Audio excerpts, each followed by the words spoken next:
Assalamualaikum warahmatullahi wabarakatuh. Alhamdulillahi rabbil alamin.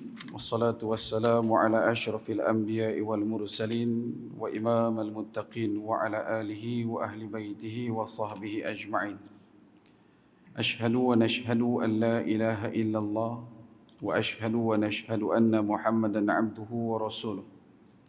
Innal hamdalillah nahmaduhu wa nasta'inuhu wa nastaghfiruh wa min shururi anfusina wa min sayyiati a'malina may yahdihillahu fala mudilla lahu wa may yudlilhu fala hadiya lahu.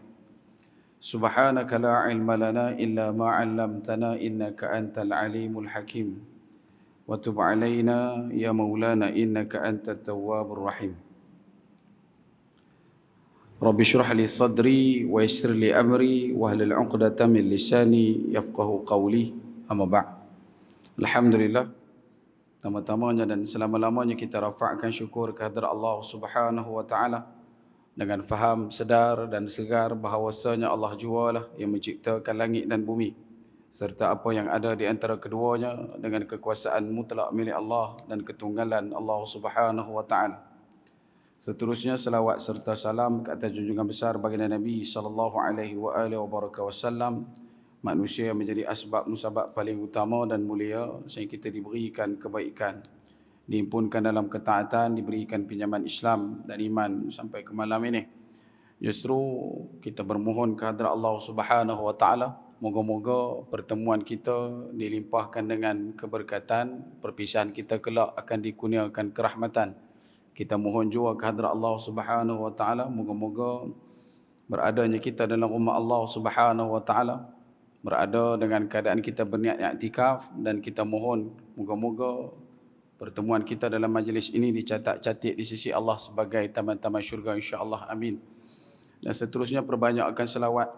Moga-moga dengan memperbanyakkan selawat akan mendapatkan kita akan taufik, hidayah serta burhan dari Allah Subhanahu wa taala, dan lebih utama kita akan dimasukkan ke dalam syurga bersama dengan baginda Nabi sallallahu alaihi wasallam asbab dikarenakan memperbanyakkan selawat insya-Allah. Sallallahu ala Muhammad sallallahu alaihi wasallam. Sallallahu ala Muhammad sallallahu alaihi wasallam. Sallallahu ala Muhammad sallallahu alaihi wasallam. Sallallahu ala Muhammad sallallahu alaihi wasallam. Sallallahu wasallam wa baraka alaihi. Baik. Selamat menyambut hari kemerdekaan yang ke-63 BIS berdasarkan tarikh 31 Ogos 1957 Gregori, dan kita akan menuju ke 4 bulan Safar yang ditandakan sebagai tahun ke-65 kemerdekaan.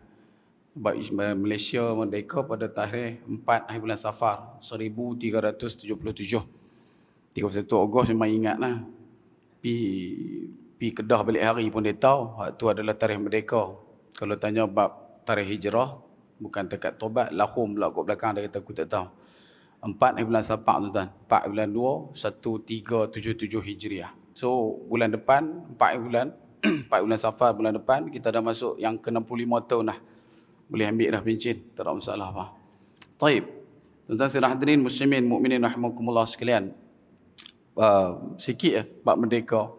Merdeka, apa yang perlu untuk kita ambil faham, antara benda yang ulama selalu pesankan dan selalu besarkan untuk kita ambil adalah merdekakan diri kita, akal kita, nafsu kita daripada segala jenis belitan, godaan dan juga hasutan demi untuk menjalankan perintah taat kepada Allah Subhanahu wa taala. Satu, perkataan merdeka adalah satu perkataan yang diikut pada banyak perkataan yang diulang oleh para ulama, iaitu berdiri pada perkataan yang dibina oleh beberapa huruf mim ra dal ya kaf alif, iaitu mengikut Rasul dan yakin kepada Allah.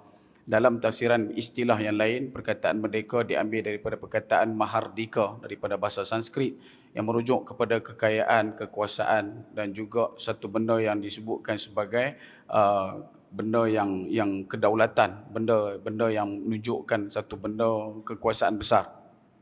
Begitu juga perkataan merdeka ini disebutkan dalam beberapa kitab, antaranya Tajus Salitin mengatakan perkataan merdeka itu dengan menggunakan perkataan dimerdehekakan. Dia ada merdeheka, dia bukan takat merdeka. Ada yang sebut merdehika dalam kitab lama. Ada juga yang sebutkan dengan kalimah merdeka gantorih macam kita sebut. Dalam satu lagi istilah menyebutkan merdeka adalah satu perkataan yang punya maksud yang sama dengan derhaka. Cumanya beza, derhaka lebih kepada bentuk penentangan untuk melakukan kejahatan, manakala merdeka adalah satu bentuk penentangan demi untuk mencapai kebaikan ataupun kebenaran. Taib. Sebab itu bukan takat kita perlu ambil tahu hari cutinya sahaja, tetapi roh pada merdeka itu perlu diisi dalam tabung hati kita sebagai umat di Malaysia ni, insya-Allah. Taib. Tuan-tuan sidang hadirin muslimin mukminin rahimakumullah sekalian, hari ini malam ni kita akan sambung perkongsian kita. Yang kita berhenti itu pada muka surat yang ke-61. Kita baru sampai dekat ciri-ciri Imam Al-Mahdi yang kita sempat kongsikan dengan tuan-tuan. Dan kita ada masukkan juga beberapa dapatan berkenaan dengan waktu kemunculan Al-Mahdi yang ada pada muka surat 67. Malam ni kita akan pergi kepada muka surat 62, iaitu berdasarkan daripada ciri-ciri Imam Al-Mahdi yang disebutkan sebagaimana yang disebutkan oleh Nabi Muhammad sallallahu alaihi wasallam bahwasanya Al-Mahdi atau Muhammad ibn Abdullah yang akan muncul adalah satu orang lelaki yang pertama, yang keduanya adalah yang mempunyai hidung yang panjang, maksudnya bukan hidung tu panjang tapi hidung dia tinggi, kemudian mancung dan runcing, mempunyai bentuk wajah yang cantik, berkening luas seperti mana bulan sabit, dan dia akan memenuhi bumi ini dengan keadilan dan keseimbangan sebagaimana ianya dipenuhi sebelumnya dengan kezaliman dan ketidakadilan.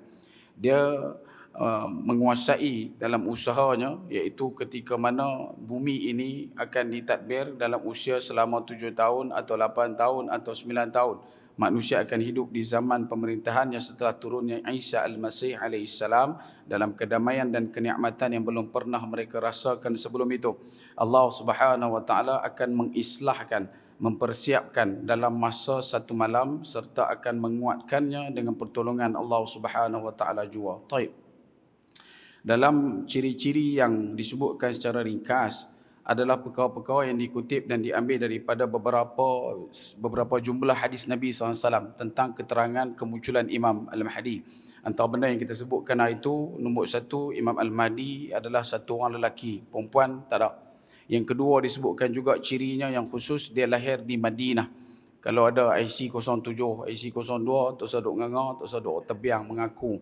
Kemudian satu lagi, dia boleh bercakap Arab fasahah dan ada sedikit yang disebutkan dalam beberapa dapatan daripada antaranya yang disebutkan oleh Imam Ibn Kathir bahawasanya Imam Al-Mahdi bila mana disebut huruf ra dia itu tadi tidak berada dalam keadaan yang seperti kita dengar fasih. Ra dia itu ada sedikit telo, ada sedikit slang dia dekat situ. Bukan kelemahan, bukan catatan, tapi dia adalah satu pengkhususan, ada sedikit keunikan ra yang disebut. Kemudian yang seperti mana disebutkan dalam kitab juga, dia berhidung mancung, ada kening yang seperti bulan sabit, kemudian dia juga duduk dalam keadaan yang mempunyai dada yang bidang, dan tinggi dia tidaklah tinggi sangat, rendah tidaklah rendah sangat, dan kemudian disebutkan sifat-sifat keadilan dia selama 7 tahun, 8 tahun atau 9 tahun, dan dalam masa yang sama akan ada satu ketika Imam Al-Mahdi ini akan bersama dengan Nabi Isa alaihissalam. Justru perkara itu kita akan jumpa nanti dalam hadis sebutan berkenaan dengan bagaimana Nabi Isa alaihissalam memberikan penghormatan kepada Imam Al-Mahdi untuk mengimamkan salat subuh. Kemudian dalam masa yang sama juga disebutkan berkenaan dengan Allah mempersiapkan ataupun mengislahkan ataupun memperbaiki setiap perkara yang ada pada Imam Al-Mahdi itu hanya berlaku dalam satu malam. Dan benda-benda yang disebutkan ini ada dia punya penelitian dia pada keterangan yang kita dapat tengok dalam kitab, iaitu yang pertama disebutkan apakah maksud dari kalimah Allah akan mengislah Al-Mahdi dalam masa satu malam. Di situ dimuatkan ada dua, macam mana, bagaimana dan keadaan pengislahan itu berlaku. Kalimah yang disebutkan sebagai islah ini diambil daripada hadis Nabi SAW, yang mana dalam hadis tersebut disebutkan bahawasanya Allah akan mengislahkan Imam Al-Mahdi dalam masa satu malam. Yang pertama disebutkan bahawa sebelum menjadi Al-Mahdi, Al-Mahdi ini dia mempunyai beberapa kekurangan kecil. Kemudian Allah Subhanahu Wa Taala mengampunkan dosa-dosanya, kemudian memberikan hidayah kepadanya, memberikan taufik kepadanya dan menurunkan ilham-ilhamnya. Antara disebutkan berkenaan ilham-ilham ini dirujuk dalam kitab Fitan wal Malahim daripada Ibnu Kathir, yang merujuk bahawasanya perkara tersebut juga pernah dilalui oleh para nabi dan juga orang-orang saleh terdahulu. Seperti mana yang berlaku kepada Khidir, seperti mana yang berlaku kepada Nabi Adam, yang kita sebutkan sebagai satu kaedah pendidikan yang disebutkan sebagai Santia Sakra, wa 'allama Adam al-asma'a kullaha, kata Allah dalam surah Al-Baqarah. Dan Allah Taala directly yang memberikan pelajaran ilmu kepada Nabi Adam alaihissalam, dan benda itulah yang meningkatkan lagi kemuliaan manusia berbanding malaikat ketika mana di awal penciptaan Nabi Adam. Yang kedua, bahawa Allah Subhanahu Wa Taala memberinya persiapan untuk menjadi khalifah dan memimpin kaum muslimin dalam menghadapi huru-hara dan peperangan-peperangan takhir. Dan disebutkan juga dalam kitab tafsiran yang kedua lah yang tepat menurut kami, kerana maksud orang Arab dengan perkataan semoga Allah Subhanahu Wa Taala mengislah anda adalah bererti dan lebih berat kepada condongnya berbentuk pujian dan doa, seperti mana ucapan seseorang kepada raja, semoga Allah Subhanahu Wa Taala mengislah raja. Semoga Allah Ta'ala memperbaiki, semoga Allah Subhanahu Wa Ta'ala memberikan pelajaran dan pengajaran kepada raja. Yang bermaksud juga di situ, semoga Allah menunjukkan dan meluruskan langkah-langkahnya serta memperbaiki keadaannya.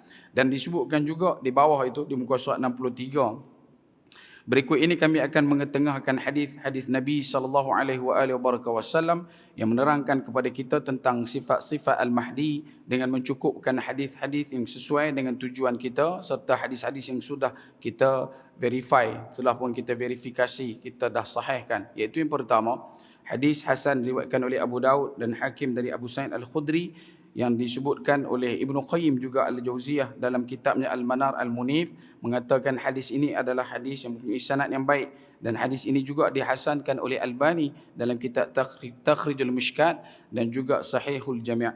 Hadisnya kata Nabi SAW, Al-Mahdi minni ajlal jabahah aqna al-anfi yamla'ul ard qistan wa adala kama muliat zulma wa jawran wa yamliku sab'a sanin. Dan disebutkan oleh Nabi SAW, Al-Mahdi ini minni, daripadaku, keturunanku, ajlal jabahah, dan dia berkening lebar, afnal anfi, dan dia mempunyai hidung yang panjang dan mancung, yamla'ul ar qista, dan memenuhi bumi dengan segala apa yang disebutkan tentang keadilan, wa adalan, kama muliat zulma wa jawran wa yamliku sab'a sinin. Dan disebutkan juga dia akan memenuhi bumi ini dengan keadilan serta kemakmuran, sebagaimana bumi ini telah pun dipenuhi dengan kezaliman dan juga huru-hara, yang mana selama itu dia berusia 7 tahun. Berumur dia dalam keadaan 7 tahun itu ruang waktu pemerintahan. Kemudian hadis yang kedua yang disebutkan dalam sabda Nabi SAW,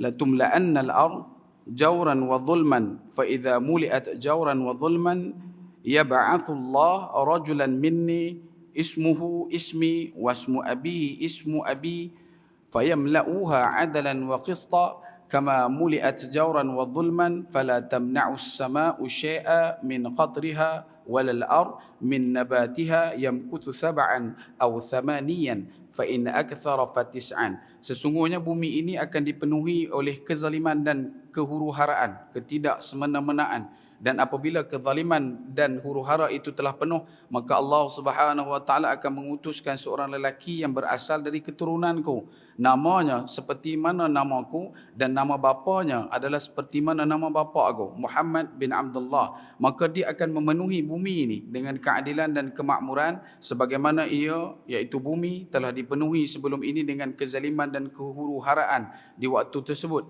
Langit tidak akan menahankan setitis pun daripadanya titisan-titisan air, dan bumi pun tidak akan menahan sedikit pun daripada tanam-tanamannya. Maka ia akan hidup bersama kamu selama 7 atau 8 tahun dan paling lama 9 tahun. Dan hadis ini diletakkan dalam hadis sahih yang diriwayatkan oleh Tabrani, Al-Bazzar dan juga Abu Naim.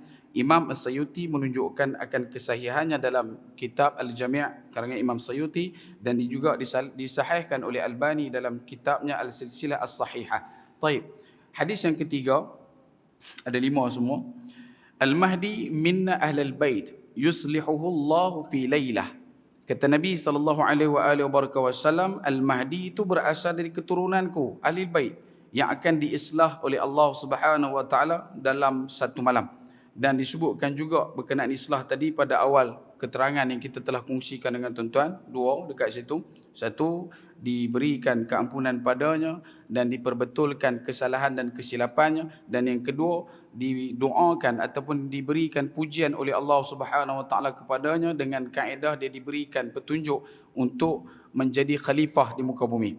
Kemudian hadis yang keempat, Al-Mahdi min itrati min waladi Fatimah. Al-Mahdi berasal dari anak cucuku, iaitu dari keturunan Fatimah. Hadis ini adalah hadis hasan riwayat daripada Abu Daud, Ibnu Majah dan Al-Hakim dari Ummu Salamah.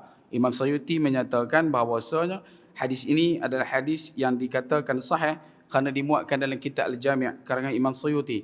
Telah berkata Al-Albani mengatakan bahawasanya hadis ini punya sanad yang baik dan semua perawinya adalah perawi yang siqah, dan ia mempunyai banyak penguat-penguat hadis yang disebutkan dalam kitab Al-Silsilah As-Sahihah. Dan perbicaraan tentang hadis ini adalah panjang, dan orang yang mencari ataupun nak cuba menyelidik bagaimana benda itu diperpanjangkan boleh rujuk dalam kitab yang disebutkan Al-Silsilah As-Sahihah berkenaan dengan Al-Mahdi berasal dari anak cucuku min waladi Fatimah, daripada keturunan Fatimah. Dan hadis yang terakhir yang dimuatkan dalam kitab berkenaan dengan apa yang Nabi SAW sebutkan tentang Al-Mahdi, iaitu sabda Nabi SAW, yakunu fi akhiri ummati khalifah yahthil mala hasya la ya'udduhu adda. Pada akhir zaman akan muncul seorang khalifah yang berasal dari umatku yang akan melimpahkan harta kekayaan selimpah-limpahnya dan dia sama sekali tidak akan menghitung-hitungnya. Taib. Ada 5 hadis yang kita kongsikan pada tuan-tuan yang mulia pada malam ini. Ia adalah hadis yang menerangkan kepada kita tentang sifat Al-Mahdi, yang mana diambil daripada hadis-hadis Nabi SAW yang duduk dalam tingkat hadis yang tertinggi antara hadis-hadis. Ada banyak lagi hadis, cuma dalam kitab ni dimuatkan 5. Dan dalam masa yang sama, bila sebut berkenaan dengan apa nama yang dikatakan tentang Al-Mahdi, dia bukanlah nak memberikan satu keterangan kepada kita bahawasanya Al-Mahdi itu adalah satu orang yang senang-senang untuk kita jumpai, satu orang yang senang-senang untuk kita rasakan kata dia. Dan bila sebut berkenaan dengan perkongsian pada bulan lepas, kita akan jumpa, nanti kita akan bicarakan juga satu hadis tentang pembaiatan Imam Mahdi di Mekah, yang kita beritahu dekat tuan-tuan waktu kemunculan Al-Mahdi pada muka surat 67 tu nanti. Imam Mahdi dibai'ah oleh kurang lebih ratusan ulama daripada Syam dan juga Iraq. Ramai. Dalam satu riwayat menyebutkan ada 300 lebih ulama yang membai'ah ke atas Imam Al-Mahdi. Dan dalam masa yang sama dia menolak. Dia menolak untuk dibai'ah menjadi sebagai khalifah. Dan benda itu berlaku rentetan daripada perebutan kuasa 3 orang anak raja yang kita beritahu dekat tuan-tuan. Dan antara yang disebutkan oleh ulama kontemporari, tengok pada demografi politik semasa di Arab pada hari ini, mereka tumpukan pada perjalanan Raja Salman pada hari ini, yang masih lagi ada adik 2 orang, Al-Muqrin dan juga At-Talal, yang dua-dua tu pun tadi dia dah nyahkan hak untuk menjadi putera mahkota dan dia letakkan anak kepada Nayef, Raja Nayef. Ada seorang anak nama Muhammad bin Nayef pun dia putera mahkotakan. Kemudian anak kepada Salman sendiri, Muhammad bin Salman untuk diputera mahkotakan. Sedangkan adik-beradik dia lagi dua orang, iaitu Syekh Mukhrin dan juga Syekh At-Talal tidak lagi diberikan kuasa untuk menuntut ataupun mengaku-ngaku sebagai pewaris tahta putera mahkota.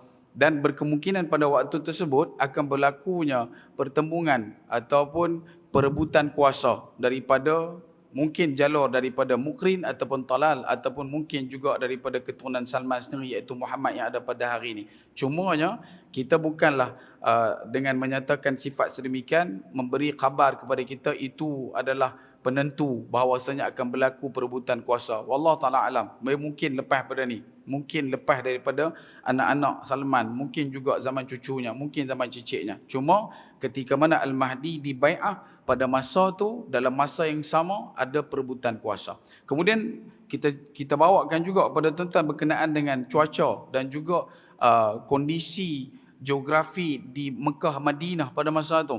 Antara yang paling kuat adalah disebutkan berlakunya turun salji yang tebal. Yang salji ni tadi tebalnya di mana? Di Madinah. Dan ada beberapa dapatan yang kita boleh bawakan. Antaranya pada tahun 2006, awal-awal 2006 dicatatkan adanya salji nipis turun di sebahagian kawasan di Tabuk. Kemudian dalam 2 bulan lepas dah mula turun hujan batu. Bukan barulah, sebelum-sebelum ni pun dah turun dah, tapi hujan batu dah turun di Madinah. Dan dalam hadis Nabi sebut kita kena bai'ah. Nabi beritahu kat sahabat kena bai'ah dengan Imam Mahdi walaupun terpaksa merangkak di dalam salji yang tebal. Dan sepakat ulama mengatakan salji yang tebal itu berlakunya di Mekah. Wallahu taala alam bila dia akan berlaku. Mungkin juga boleh berlaku dalam masa satu malam. Dan kita tak boleh nak nafikan perkara itu kerana ia masih lagi termaktub dalam kun fayakun Allah Subhanahu wa taala. Dan disebutkan juga dalam hadis yang kedua berkenaan dengan apa yang dikatakan tentang kehidupan masyarakat manusia ketika di bawah pemerintahan Al-Mahdi ini, iaitu pada di hujung hadis Nabi sallallahu alaihi wasallam, fala tamna'us sama'u syai'an min qatriha walal ardu min nabatiha yamkusu sab'an aw thamaniyan fa in akthara fa tis'an. Disebutkan pada ketika mana pemerintahan Imam Al-Mahdi tidak akan ditahan setitis pun air daripada langit dan tidak akan ditahan sebiji pun ataupun barang mahu sepokok pun untuk tidak tumbuh ketika mana zaman pemerintahan Imam Al-Mahdi. Nak memberikan khabar kepada kita seperti mana yang kita sebutkan pada hadis yang terakhir, iaitu yakunu fi akhiri ummati khalifah yahfil mala hasya la ya'udduhu adda. Iaitu kata Nabi SAW pada akhir zaman akan muncul iaitu seorang khalifah yang merujuk kepada Al-Mahdi, yang mana pada ketika itu harta kekayaan melimpah selimpah-limpahnya dan juga dia duduk dalam keadaan tidak mengira-ngira. Dia menjadi orang yang tidak bakhil. Dia mewarisi satu sifat yang tidak pekin, tidak menahan-nahan harta yang dia dapat, dan benda tu akan dirasai di bawah pemerintahan Imam Al-Mahdi Muhammad bin Abdullah. Dan kemudian dalam hadis yang ketiga merujukkan satu garis pandu kepada kita. Antara penanda aras Imam Al-Mahdi, dia adalah satu orang yang berasal dari keturunan Ahli Bait. Bila sebut kata Ahli Bait, yang mana-mana orang keturunan daripada Nabi SAW dan jalurnya of course daripada Sayyidah Fatimah radhiyallahu anha, dan orang itu sahajalah yang ada potensi untuk menjadi keturunan ataupun orang yang boleh ditunjukkan sebagai Imam Al-Mahdi. Dan macam kita sebut awal tadi, bukanlah satu ilmu besar bagi kita untuk mengetahui siapa Al-Mahdi, kerana Al-Mahdi sendiri pun dia tak tahu kata dia Al-Mahdi. Sebab tu tak jadi satu kepelikan kalau ada orang di dalam zaman hari ini nak mengaku-ngaku diri mereka Al-Mahdi. Yang tu tak pelik. Mai satu orang mengaku Al-Mahdi, tak pelik. Dia mengaku pula kata dia dah jumpa dengan Al-Mahdi, tak pelik. Tetapi yang menjadi kepelikannya bila mana ada orang bersetuju dengan mengatakan itulah Al-Mahdi. Yang tu adalah satu benda yang tidak sepatutnya berlaku. Sebab Al-Mahdi ini dia bukan benda baru. Sejak daripada ratusan hijrah sudah pun ada orang mengaku-ngaku sebagai Imam Al-Mahdi. Antaranya Ibn Khaldun sendiri telah mengangkat dan menamakan satu lagi orang sebagai Imam Al-Mahdi pada zaman dia. Sebab tu dia tidak masukkan Al-Mahdi, kerana dia tak masukkan Al-Mahdi itu sebagai salah satu benda yang wajib dipercayai. Dan kerana itu mai pada zaman kita ni, of course lagi banyak yang akan mengaku-ngaku, dan kita bila mengetahui dia punya cenderungnya sifat-sifat ciri Al-Mahdi, perlu mengambil jalan benar supaya tidak terjerumus dalam golongan manusia yang senang-senang dan mudah-mudah mengatakan seseorang itu sebagai Al-Mahdi. Sebab dia memang duk mai, hari-hari duk ada. Kerana dia main duk hantar mesej, kadang-kadang duk hantar dalam WhatsApp group, dia beritahu kata dia ni ada pembayatan di Indonesia, ada pembayatan di Pakistan, ada pembayatan di India. Baru ni saya pergi dekat satu tempat, dia kata ada satu kumpulan ni, mereka dah mula berjihad. Maksud berjihad tu bukan pergi perang lagi. Mereka dah bergerak daripada bumi ni, Malaysia ni, mereka dah bergerak pergi satu pulau untuk training menjadi tentera Imam Al-Mahdi. So Imam Al-Mahdi dah buat selection dah, siapa-siapa nak jadi tentera dia. Dan kita pun tanya, ada tak dia punya borang, kok boleh isi ke apa? Dia tak, yang ni dia bubuh ayat apa, dia kata hanya yang ahli yang kena pakai punggah. Kita tak ahli pakatan mangkuk pinggan lah. Ni dia kata dah ada dah. Dan bila kita cuba tengok dan kita cuba cari orang-orang yang ada link dengan kelompok tersebut, memang dah ada ramai. Terutamanya orang-orang daripada Indonesia. Ramai dah. Daripada training dekat pulau, lepas tak abang pulau apa. Harap-harap bukan pulau Tikui kan. Harap bukan pulau dekat-dekat dengan kita. Tapi memang dah ada. Dia punya pahaman itu dia bawa, kata depa ni lah sahaja yang diperakui sebagai tentera Al-Mahdi. Dan benda tu bukan benda yang kalau kita duk rajin mengaji, kita duk rajin tanya dekat ulama-ulama kontemporari berkenaan Al-Fitan ni, benda ni bukan benda yang pelik tuan-tuan. Di Pakistan sudah lama benda ni. Di India juga sudah lama. Kerana apa? Mereka menceritakan tentang satu orang lelaki, Saleh ibn Shu'aib, satu orang lelaki yang Shu'aib bin Saleh, satu orang lelaki akan memegang panji tentera daripada panji hitam, tentera memegang panji hitam. Dan bila sebut kata tentera itu akan datang pada Khurasan, dan orang-orang yang salah mengambil maklum, mereka akan terpedaya dan akhirnya merasakan. Dia jadi perasan, kata mereka itulah yang diangkat sebagai tentera Al-Mahdi. Dan sebab itu bila mai dalam satu ketetapan, bila kita cerita tentang datang daripada mananya tentera Al-Mahdi, of course daripada hadis Nabi SAW, Nabi sebut daripada timur. Dan bila sebut kata timur, sehujung-hujung timur adalah Jepun. Kalau kata orang Jepun nak mengaku mereka pun, kita tak boleh nak kata juga, sebab memang daripada timur. Kalau kata kita, yang abang kata kita pun boleh juga. Kalau Indonesia nak mengaku Indonesia pun boleh juga. India nak mengaku mereka pun boleh juga. Sebab dia memang mai daripada timur, bukan daripada Maghrib, bukan daripada Maghribi, bukan daripada sebelah kawasan kiri di atas Mekah dan Madinah. Dia mesti mai daripada belah kanan. So daripada belah kanan ni, daripada hujungnya Yaman, mai rapat ke belah India, masuk ke Bangladesh, masuk ke Vietnam, masuk ke Thailand, ke Malaysia, Indonesia. Ya, itu adalah timur. Cumanya pada hari ini, yang duk belah-belah timur ni semua pekat mengaku. Kata mereka adalah tentera Al-Mahdi. Rayuh rendah. Lepas tu bila mai subuh, haram tak ada pun. Tiang banyak pada dia. Kan? Sejadah pun tak apa nak kenal dia ni. Pasal apa? Kata mengaku saja Imam Mahdi. Macam baru ni, kita juga bagi tahu dekat berkenaan dengan Merdeka, Datuk Ahmad Murad Marikan, hari 12 bulan ni mereka ada forum di Masjid Penaga. So kita pernah beritahu Penaga ada di sini, tapi mana Tanjungnya? Tanjungnya ada di pulau. Kita duk beritahu Tanjung Penaga, nama asal Georgetown dan sebagainya. Dia ada buat petition dalam media sosial untuk minta sokongan daripada tuan-tuan, kalau boleh untuk tanda tangan dalam petition tersebut, dalam rangka untuk mendapatkan suara-suara yang menyokong supaya nama Georgetown ditukar kepada Tanjung Penaga. Dan bukan takat yang tu saja, kita juga dalam tu berminat untuk mengembalikan perkataan Bagan. Bukan lagi Batu. Dan benda tu bukan kata tak boleh dibuat, boleh dibuat. Seperti mana yang pernah dilakukan kepada Teluk Ensen. Teluk Ensen lah tak ada dah kan, dia jadi Teluk Intan. Dan benda tu juga kalau daripada segi negara luar pun ada. Asal Bangalore, sekarang dah menjadi Bengaluru. Daripada tukar. Dulu ada Bombay, sekarang dah tak panggil sebagai Bombay dah, dia panggil Mumbai. Demi untuk menunjukkan bahawasanya asal usul dia tu kena jaga. Tapi kata sini Ustaz, lagi dia tukar lagi, dia jadi risau juga kan. Sebab tu kalau kata boleh, tuan-tuan ada masa untuk cek dalam media sosial, boleh buka petition yang dibuat oleh Datuk Ahmad Murad Marikan, seorang pakar kaji sejarah di Pulau Pinang khususnya. keturunan Datuk Jenatun daripada Pulau Pinang. Dan benda-benda yang sedemikian perlu untuk kita segar bugarkan di kalangan anak-anak kita, supaya anak-anak kita ni tak jadi orang yang merasa melukut di tepi gantang.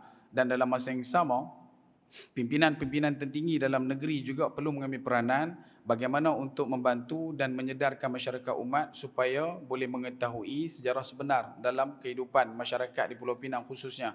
Dan kita selalu sebut Francis Light Mai 1786 masjid dah ada, tapi yang buka Pulau Pinang Francis Light, kan? Itu yang pelik tu. Masjid Batu Uban dah ada 40 tahun dah sebelum Francis Light sampai. Tiba-tiba Francis Light Mai dia yang buka Pulau Pinang. So benda-benda tu kita nak kena tackle lah. Kita nak kena cuba untuk sampaikan kebenaran. Benda betul, bukan benda tak betul. Orang Kampung Aman jangan risau pula. Dia duduk risau semacam dia tahu, ustaz duk buat tukar kembali nama asal punggah dia tahu. Dak dia hak ni isu dia tu. Kalau tuan-tuan buka delik dalam parlimen pun tak ada parlimen Batuas. Ada parlimen Batuas? Tak ada. Ada parlimen Georgetown, tak ada. Dia panggil parlimen Tanjung kat situ. Dia akan panggil parlimen Bagan kat situ. Dia tak akan panggil nama hak Batuas dan sebagainya. So kalau kata boleh kita bagi sokongan dan dukungan, insya-Allah moga-moga petition itu tadi membuahkan satu jalan penyelesaian yang insya-Allah memberikan kebaikan pada kita masyarakat umat. Baik, moga-moga takat turut perkongsian saya berhenti pada muka surat 65 sebelum kita masuk pada pembahasan berkenaan dengan pengkhususan kemunculan ataupun waktu munculnya Imam Al-Mahdi. Dan kalau kata ada kekasaran bahasa tu geris bicara terlajak kata terasa tak mana-mana, saya minta maaf banyak-banyak daripada hujung rambut sampai hujung nyawa. Yang baik semua datang dari Allah tuan-tuan, yang kurang juga datang dari Allah Subhanahu wa taala berdasarkan dan bersandarkan dari Nabi sallallahu alaihi wasallam al qadr khairi wa syarri minallah. Dan kalau ada kebaikan mohon tolong sebar-lebarkan, kalau ada keburukan mohon tolong kabur-leburkan insya-Allah. Dan akhir kalam saya kutip kalam ulama yang selalu kita kongsikan pada tuan-tuan, iaitu sekecil-kecil ikan pasti ada isinya, sebesar-besar ikan pasti ada tulang. Aku qauli hadza astaghfirullahal azim wa lakum wa lisyairil muslimin wal muslimat wal mu'minin wal mu'minat fastaghfiruh fa yafudhal mustaghfirin. Wassalamualaikum warahmatullahi wabarakatuh.